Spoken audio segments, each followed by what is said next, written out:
এ ঘনা, কেমন আছিস বল? অনেকদিন পরে তুই আজকে টিউশনিতে এলি, ভালো লাগলো। এই তুই সব ওইসব কথা বাদ দে। তুই আমাকে বল পিঙ্কি, আমাদের প্রাইভেটে যে নতুন মেয়েটা এসছে, ও কবে থেকে এসছে? ওর নাম কি রে? তুই শুরু হয়ে গেলি তো আবার। কেন?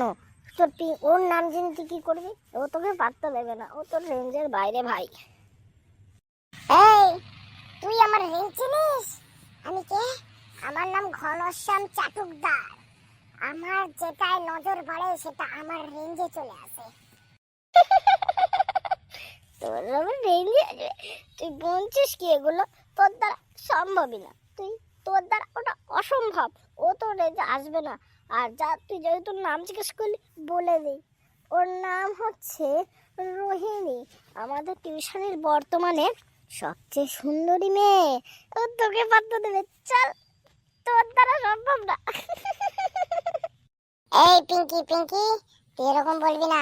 তুই দেখিস একদিন ওকে আমার করেই ছাড়বো, সেদিন তুই বলবি।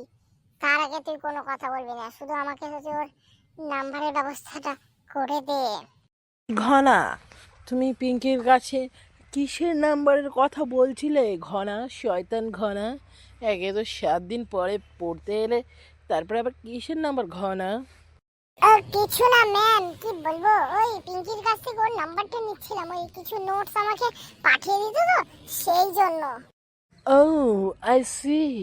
তো পিঙ্কি, তুমি কি ওকে ওর নাম্বারটা দিচ্ছ, নাকি আমি দিয়ে দেবো, না আমি পার্সোনালি ওকে নোটসগুলো পাঠিয়ে দেবো? না ম্যাম, ওর নোটস নিচ্ছিল না। ও আমার কাছে, ওই যে আমাদের টিউশনিতে নতুন মেয়েটা এসছে না, রোহিণী, ওর নাম্বার চাইছে। বলুন কি ছেলে। এই ঘনা, তুমি এত শয়তান! তুমি একে তো এতদিন পরে পড়তে এলে, তারপরে আবার মেয়েদের নাম্বার নেবে? হ্যাঁ, তোমার এত সাহস! দাঁড়াও, আমি তোমার বাবাকে কল করবো এক্ষুনি। না ম্যাম, ওরকম